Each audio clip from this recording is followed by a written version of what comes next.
Hi guys, happy to meet you all. I'm Rosie from The Upcoming. First of all, Christina, as you are the mastermind behind it in the first place, can you tell us a bit about the story and what it's about for someone who hasn't seen the film? Yeah, it's basically a psychological drama and a character study of Nancy, played by the brilliant Andrea Riseborough.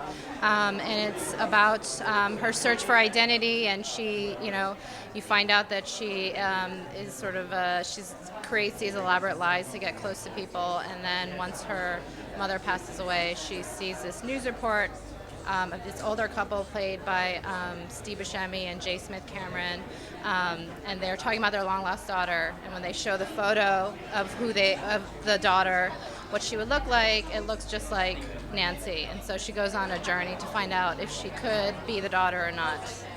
Yeah. And obviously this is your directorial debut, so what is it that kind of drew you to this story in particular as your first film? I was very interested in creating this anti-heroine character and this very flawed female character that I hadn't seen in a lot of movies and TV, and was sort of obsessed with imposter stories. And then while I was writing it, discovered one of my favorite writing professors was a fraud.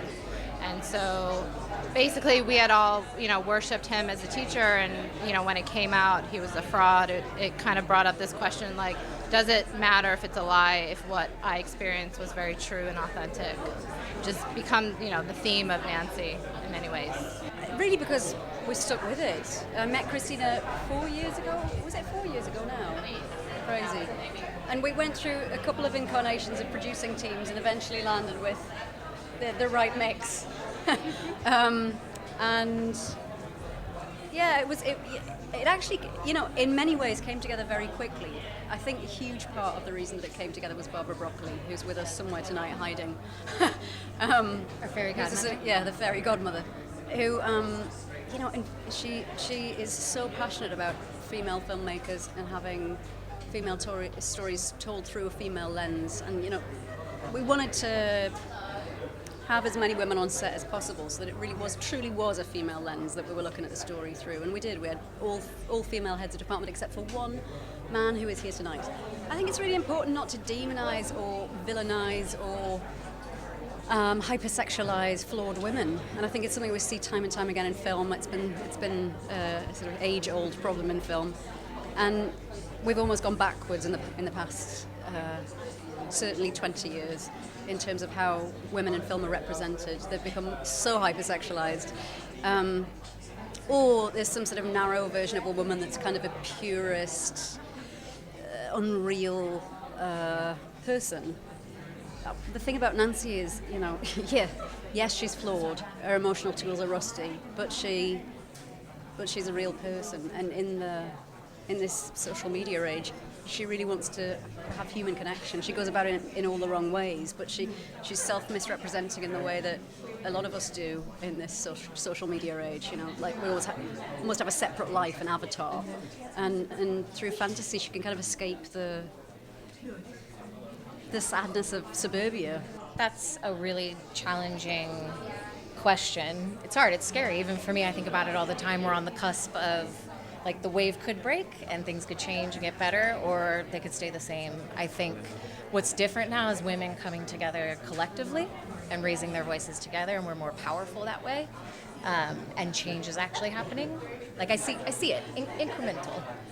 It's getting better, and I think that's what it is. We have to keep having each other's backs too, and women speaking up constantly. I couldn't agree more. I mean, basically what she said.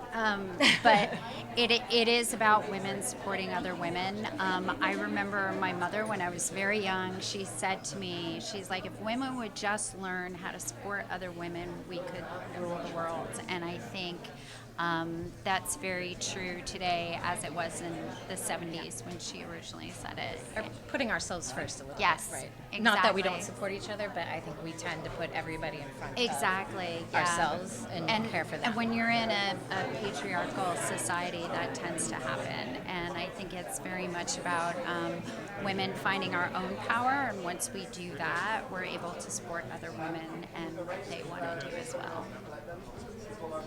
I mean, I think it's, I think for us, we hired women and we, had 80% female crew and 50% POC, and it was very important to, not just like say it, but actually do it. And I think there are people that I look up to, like Ava DuVernay, and just worked for her, and she sets a really amazing example of just do what you say, and I think the reality is there are not that many people doing it, but like everyone that does it, makes a dent, and we're all sort of making our dent, and I do think the tide is changing.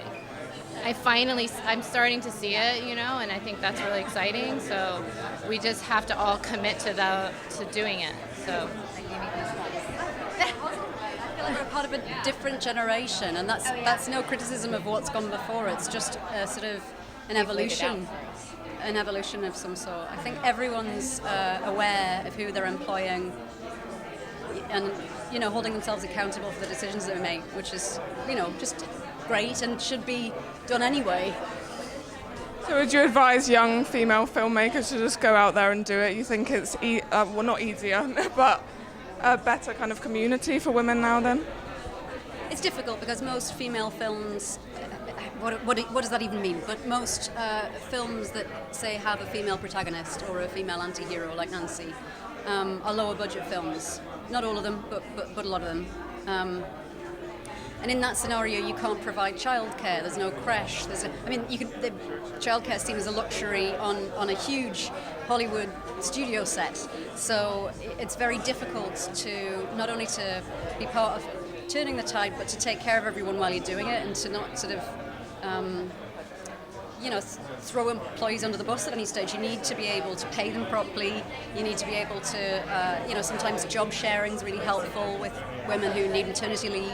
There are just so many logistical things that are really practical and simple to sort out, but they've never been on anybody's agenda before. So I think those are really interesting things to focus on moving forward.